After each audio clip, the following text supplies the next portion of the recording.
അതായത് എനിക്ക് ഇന്നലെ വേണമെങ്കിലും ഇന്നലത്തെ ഡോക്ടേഴ്സ് വന്ന് വൈകിട്ട് എനിക്ക് മെഡിക്കൽ റിപ്പോർട്ട് കൊടുത്തു വിട്ടു ഹോസ്പിറ്റലിൽ അഡ്മിറ്റ് ചെയ്യണമെന്ന്.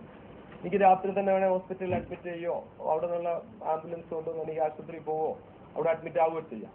ഒരു ഹോസ്പിറ്റലിൽ അഡ്മിറ്റ് ആയാൽ തീർച്ചയായിട്ടും ആ ഹോസ്പിറ്റലിൽ ഞാൻ കരയാണെന്ന് നിങ്ങൾ കൊടുത്തുകളല്ലേ. കരയുന്നതിൽ എനിക്ക് പ്രശ്നമൊന്നുമില്ല, കരയേണ്ടി വന്നാൽ കരയേണ്ട അടുത്ത്. ഇപ്പൊ ഞാൻ ഈ കണ്ണിൽ പൊടി വിടുന്നതുകൊണ്ടാണ്. അപ്പോ പിന്നെ ആ ഹോസ്പിറ്റലിൽ പോകാതെ ഞാൻ ഇരുന്നു എന്നത് ഇപ്പൊ ഹോസ്പിറ്റലിൽ പോകുന്നതും അഡ്മിറ്റ് ആകുന്നതും എത്ര കഠിനമായ രോഗത്തിന്റെ പേരിലായാലും അതൊരു നാടകമായിട്ട് ചിത്രീകരിക്കപ്പെടും. അത് ഞാൻ ആഗ്രഹിക്കുന്നില്ല. അങ്ങനെ ഒരവസ്ഥ ഞാൻ ആഗ്രഹിക്കുന്നില്ല. അതൊരു ഇതിൽ നിന്ന് രക്ഷപ്പെടാനുള്ള ഒരു പഴുത അങ്ങനെയൊന്നും ഞാൻ ചിന്തിക്കുന്നില്ല. ഞാനതുകൊണ്ടാണല്ലോ സറണ്ടർ ചെയ്യാൻ പോകുന്നു, കോടതിയിൽ പോകുന്നു. വേറെ ഇതിൽ നിന്നൊന്നും ഓടി രക്ഷപ്പെടാനൊന്നും ആഗ്രഹിക്കുന്നില്ല. എന്തായാലും ഞാനൊരു കേസിൽ കുടുക്കപ്പെട്ടു. അപ്പൊ ഇനി അത് ഞാൻ കോടതികളിലൂടെയുള്ള അതിന്റെ ഫൈറ്റ് നടത്തിക്കൊണ്ടിരിക്കുക എന്നുള്ളത് മാത്രമേ.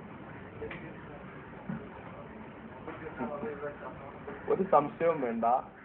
ഞാൻ പോകുന്നത് ബാംഗ്ലൂർ പോലീസ് എനിക്ക് ബാംഗ്ലൂരിൽ നിന്നുകൊണ്ട് വാറണ്ട് ഉണ്ടെന്ന് പറഞ്ഞ് ഒട്ടിച്ചേക്കുന്ന കേസിന്റെ പേരിലാണ്. പിന്നെ നമ്മുടെ DSP ഒക്കെ ഉൾപ്പെടെയുള്ളവർ അടുത്ത ദിവസങ്ങളിൽ കുറെ കേസുകൾ എടുത്തിട്ടുണ്ട്. ഏറ്റവും അവസാനം എടുത്ത കേസ് ഇന്ന് പത്രത്തിൽ കണ്ടത് പോലീസുകാരുടെ ബയണറ്റ് മോഷ്ടിച്ചു എന്ന് പറഞ്ഞു. ഇതുവരെ ഇല്ലാതിരുന്ന ഒരു കേസ് അതായിരുന്നു, മോഷണ കേസ്. അതും അഭിമന്യരായ നമ്മുടെ പോലീസ് ഉദ്യോഗസ്ഥന്മാർ എന്റെ മേൽ ചുമത്തി എന്നാണ് അറിയുന്നത്, ബയണറ്റ് മോഷ്ടിച്ചു എന്ന്. അപ്പം യഥാർത്ഥത്തിൽ അവരെ നിങ്ങൾ ഇവിടെ കണ്ടുകൊണ്ടിരിക്കുന്ന അവര് എന്റെ ബി കാറ്റഗറി സെക്യൂരിറ്റി ഗവൺമെന്റ് പിൻവലിച്ചിട്ടില്ല, ഇതുവരെ പിൻവലിച്ചിട്ടില്ല. എന്റെ കൂടെയുള്ള 2 PSOമാരും വിത്ത് ആംസ് എന്റെ കൂടെ ഇപ്പോഴും ഉണ്ട്. അവരാണ് PSOമാര്. അവരിപ്പോഴും ഇവിടെ ഉണ്ട്, എന്റെ കൂടെ ഉണ്ട്. അവരാ കൂടെ ആയിരിക്കും ഞാൻ കോടതിയിലേക്ക് പോകുന്നതും.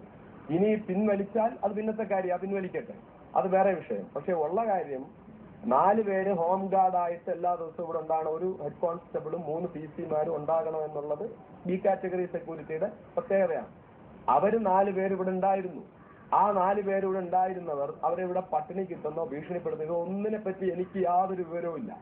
ഞാൻ ഇവിടുന്ന് മെലിഞ്ഞാന്ന് അവർ ചാടി എന്നുള്ള കാര്യം വരുമ്പോൾ മാത്രമാണ് അവർ ചാടിയെന്നും പിന്നീടുള്ള വാർത്തകൾ ഞാൻ അറിയുന്നത്.